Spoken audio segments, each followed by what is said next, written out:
അതാണ് നബി സല്ലല്ലാഹു അലൈഹി വസല്ലം തങ്ങൾ മദീനയിൽ നിന്ന് മക്കയിൽ വന്ന് വിജയം വരിച്ച് വലിയ പ്രഖ്യാപനം നടത്തിയപ്പോൾ കഅബാലയത്തിന്റെ മുറ്റത്തൊരു മീറ്റിംഗ് നടക്കുകയാണ്.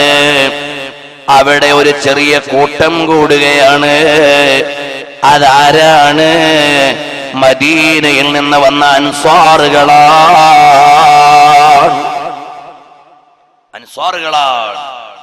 അൻസ്വാറുകളായ ആളുകൾ അവിടെ ഒരു യോഗത്തിലാണ്. എന്തേ അവരുടെ ചർച്ച? നമ്മുടെ നേതാവായ മുത്തുനബി തങ്ങൾ ജന്മനാട്ടിലെത്തി.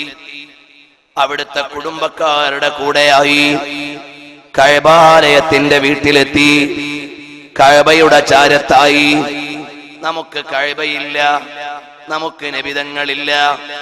ഇന്ന് കിട്ടിയ സ്വത്തുകൾ മുഴുവനും മക്കക്കാർക്ക് തന്നെ പങ്കുവച്ചു. അതും നമുക്കില്ല എന്ന് പറഞ്ഞ് അൻസാറുകളായ ആളുകൾ മീറ്റിംഗ് കൂടുകയാണ്. ഹബീബായ സല്ലല്ലാഹു അലൈഹി വസല്ലം തങ്ങൾ ആരും പറയാതെ അല്ലാഹുവിൽ നിന്ന് അറിയുകയാണ്. ഉടനെ അൻസാറുകളെ വിളിക്കുന്നു. യാ മഅ്ശറൽ അൻസാർ,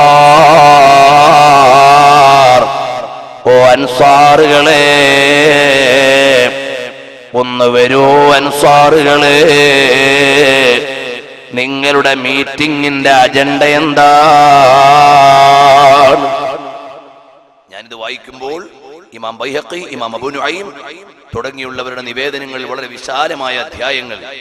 റസൂലുള്ളാഹി സ്വല്ലല്ലാഹു അലൈഹി വസല്ലം തങ്ങൾ കരഞ്ഞ മുഹൂർത്തങ്ങളെ എണ്ണുന്ന ഗ്രന്ഥത്തിൽ മവാഖിഫു ബകാ ഫീഹ നബിയ്യു സ്വല്ലല്ലാഹു അലൈഹി വസല്ലം എന്ന ഗ്രന്ഥത്തിൽ വളരെ വിശാലമായ ഒരു ആഖ്യാനം ഈ സംഭവത്തിന് പറയുന്നുണ്ട്. അതിലേക്കൊന്നും കടക്കാനുള്ള നേരമില്ല. പെട്ടെന്ന് ഈ മുഹൂർത്തം പറഞ്ഞു പോവുകയാണ്. മഹാന്മാരായ അൻസാറുകളെ വിളിച്ചിട്ട് ചോദിക്കുന്നു, അല്ല, എന്താണ് നിങ്ങളുടെ മീറ്റിംഗിന്റെ അജണ്ട? ഉടനെ അൻസാറുകൾ പറയുന്നു, യാ റസൂലല്ലാഹ്,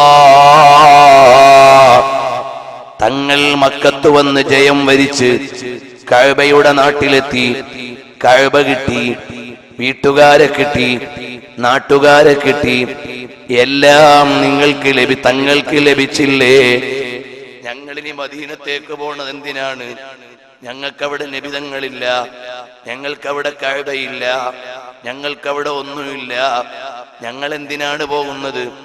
അതിനെ ഓർത്തിട്ടാണ് ഞങ്ങൾ മീറ്റിംഗ് കൂടിയത്. യാ റസൂലല്ലാഹ്,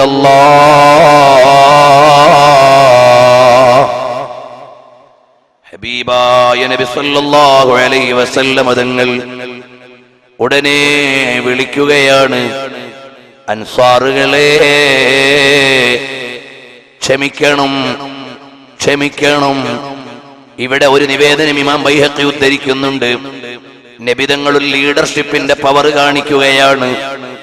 അല്ല മദീനക്കാരെ, നിങ്ങൾക്ക് എന്നിൽ നിന്ന് വല്ലതും കിട്ടിയിട്ടുണ്ടോ? എന്നിൽ നിന്ന് നിങ്ങൾക്ക് വല്ലതും കിട്ടിയിട്ടുണ്ടോ? നിങ്ങളിൽ നിന്ന് എനിക്ക് വല്ലതും കിട്ടിയിട്ടുണ്ടോ? എന്നിൽ നിന്ന് നിങ്ങൾക്ക് വല്ല നന്മയും കിട്ടിയിട്ടുണ്ടോ? സ്വഹാബത്തൊരൊറ്റ കരച്ചിലാണ്, അതേ നബിയേ, ഞങ്ങൾക്ക് ഈമാൻ തന്നത്, ഞങ്ങൾക്ക് ഇസ്ലാം തന്നത്, ഞങ്ങൾക്ക് സ്നേഹം തന്നത്, ഞങ്ങൾക്ക് എല്ലാ നന്മയും തന്നത് തങ്ങളാണ്.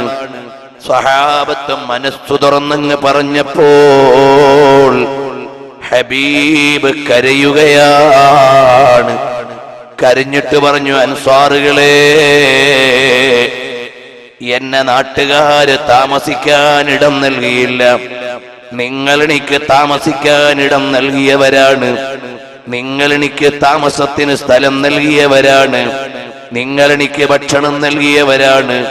നിങ്ങൾ എനിക്ക് സ്നേഹം നൽകിയവരാണ്. നിങ്ങൾ എനിക്ക് എല്ലാം നൽകിയവരാണ്. അൻസാറുകളെ, അവസാനം നബി സല്ലല്ലാഹു അലൈഹി വസല്ലം തങ്ങൾ പറഞ്ഞു, യാ മഅ്ശറൽ അൻസാർ, അന മിനൽ അൻസാർ, ഞാൻ അൻസാരിയാണ്, ഞാൻ അൻസാരിയാണ്. എന്റെ കുടുംബക്കാർ ഇവിടെയുണ്ട്, ഞാൻ ഇവിടെ നിൽക്കണില്ല. ഞാൻ പ്രിയപ്പെടുന്ന കഅബ ഇവിടെയുണ്ട്, ഞാൻ ഇവിടെ നിൽക്കണില്ല, ഞാൻ നിങ്ങളുടെ കൂടെ മദീനയിലേക്ക് തിരിച്ചു വരികയാണ്. അന മിനൽ അൻസാർ. ഉടനെ അൻസാറുകളുടെ മുദ്രാവാക്യമുണ്ട്, യാ റസൂലല്ലാഹ് റദീനാ ബിറസൂലില്ലാഹി ഖിസ്മൻ വഹല്ലാ. ഞങ്ങൾക്ക് വേറെ ഒന്നും വേണ്ട, ഞങ്ങൾക്കൊരു സ്വത്തും വേണ്ട, ഒരു അധികാരവും വേണ്ട, ഒന്നും വേണ്ട, ഞങ്ങൾക്ക് തങ്ങൾ കൂടെ ഉണ്ടായാൽ മതി യാ ഹബീബല്ലാഹ്. അൻസാറുകൾ എത്ര വിശാലതയുള്ള മനസ്സുകാർ, അൻസാറുകൾ എത്ര വിശാല മനസ്കരാണ്.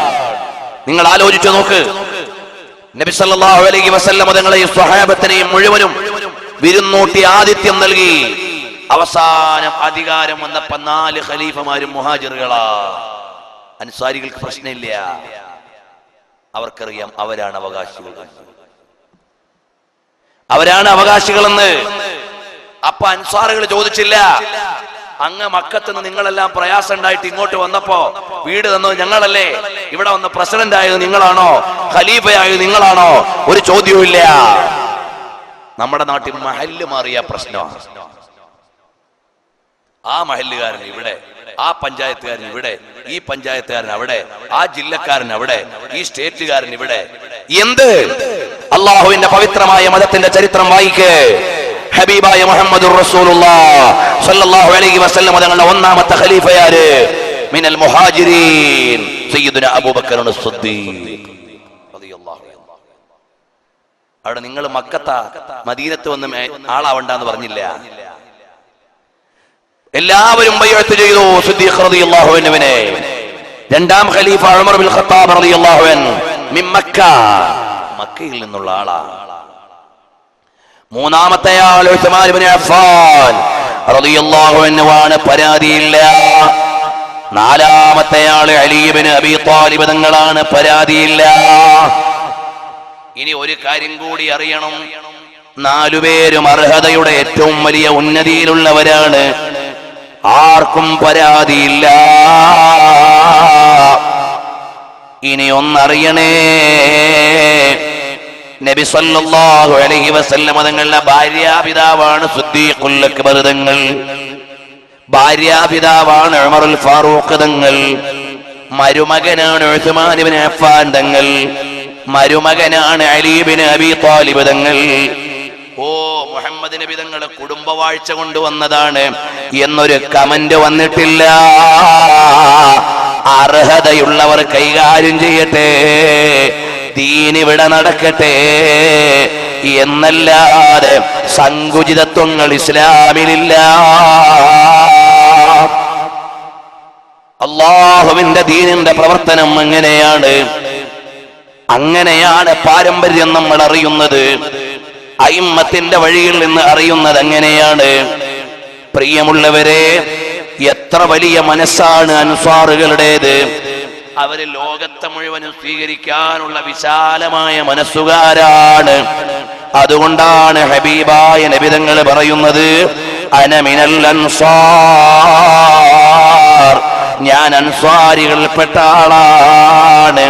ഇന്നും അൻസാറുകളുടെ സ്വീകരണം, മദീനയിലേക്ക് ചെന്നാലുള്ള സ്വീകരണം ഒരു വല്ലാത്ത സ്വീകരണമാണ്.